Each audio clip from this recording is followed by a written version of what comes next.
through the crowd, yeah, I'm feeling so supreme.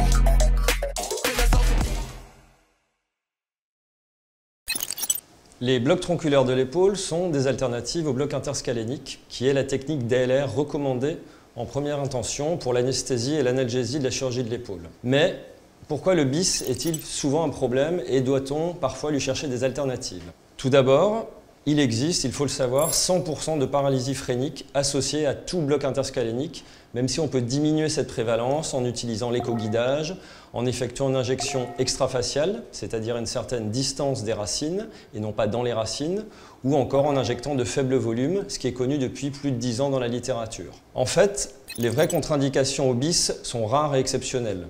Il s'agit de patients avec des capacités vitales pulmonaires inférieures à 1 litre, un poumon unique ou une paralysie phrénique contralatérale. Ce qui existe par contre, ce sont surtout des craintes théoriques et parfois irrationnelles à des conséquences respiratoires du BIS chez des patients obèses avec un syndrome d'apnée du sommeil et qui pourtant de nos jours sont de plus en plus opérés en ambulatoire de l'épaule. Pourtant, si on s'intéresse aux données publiées, ces craintes sont en fait souvent non justifiées. On sait qu'il existe une compensation des altérations spirométriques par une augmentation de la fréquence respiratoire, une augmentation de l'ampliation de la cage thoracique chez des patients chez qui on a fait un bloc interscalénique. De grosses séries ont été publiées depuis plusieurs années avec des patients ayant un syndrome d'apnée du sommeil et ayant reçu un bloc interscalénique et qui ne relèvent pas d'événements respiratoires graves ayant entraîné une réhospitalisation. Et en fait, la plupart des études qui nous font en quelque sorte peur sur le BIS sont gazométriques, spirométriques, mais aucune ne montre de vraie surprévalence de dyspnée ou d'événements respiratoires graves. L'expérience de plusieurs gros centres français, avec plus de 2000 chirurgies d'épaule par an dans ces centres, des taux d'ambulatoire de 70-75%, est aussi quelque chose de très informatif. Par contre, il existe effectivement quelques rares patients chez qui le bloc interscalénique est réellement contre-indiqué.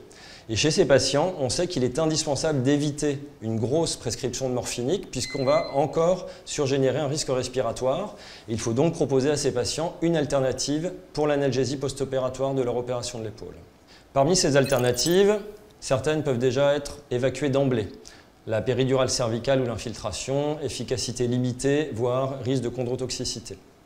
Le bloc supraclaviculaire est une alternative qui peut être assez efficace surtout en analgésie après chirurgie de l'épaule, mais il ne permet pas de s'affranchir de parésie diaphragmatique et on ne peut pas le considérer comme une vraie option sécuritaire chez des patients qui auraient un risque d'atteinte respiratoire et donc une contre-indication absolue au BIS. L'association des blocs des nerfs suprascapulaires et nerfs circonflexes, qu'on appelle aussi le nerf axillaire, est donc la vraie alternative au BIS, puisque ces deux nerfs sont les branches terminales du plexus brachial et ils innervent pour le nerf suprascapulaire les 2 tiers antérieurs de l'épaule et pour le nerf axillaire ou circonflexe le tiers postérieur. Pour réaliser un bloc du nerf suprascapulaire, 2 voies d'abord existent.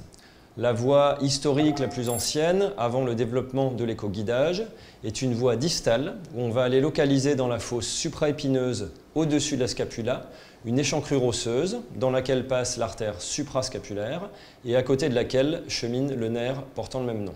L'écoguidage de cette zone n'est pas très évident et dans ma pratique, pour les rares utilisations de ce bloc, j'utilise en plus parfois une neurostimulation sentinelle en cas de doute ou de mauvaise visualisation de cette échancrure osseuse.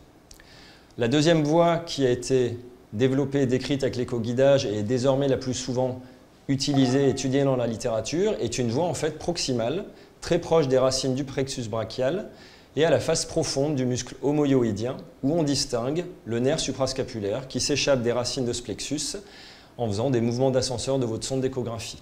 On peut atteindre ce nerf avec une ponction in-plane et son taux de succès, qui est maintenant étudié depuis une dizaine d'années, est de quasiment 95%, ce qui est bien plus élevé que la voie traditionnelle supraépineuse.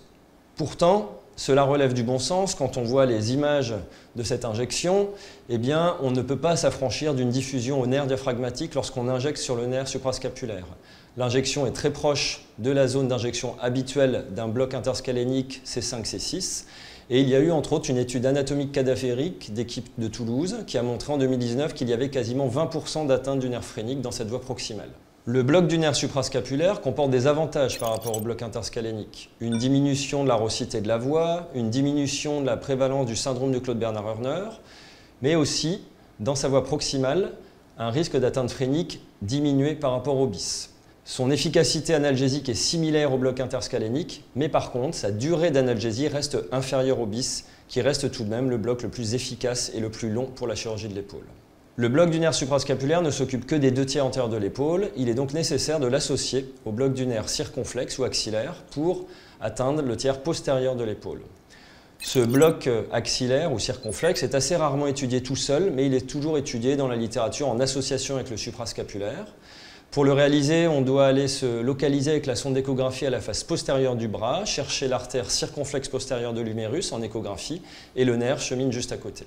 Une nouvelle voie pour le bloc circonflexe a été publiée ces dernières années qui consiste à simplement rechercher l'espace interfacial entre la face profonde du muscle deltoïde et la face superficielle du muscle petit rond. Et cela est beaucoup plus simple, surtout si on ne peut pas voir l'artère humérale du même nom. En conclusion, l'association du bloc suprascapulaire et circonflexe est une réelle alternative efficace au bloc interscalénique en chirurgie de l'épaule. Certes, sa durée d'efficacité n'est pas aussi longue, mais il permet de vraiment proposer une solution adaptée et efficace chez des patients chez qui on ne pourrait pas faire de bis.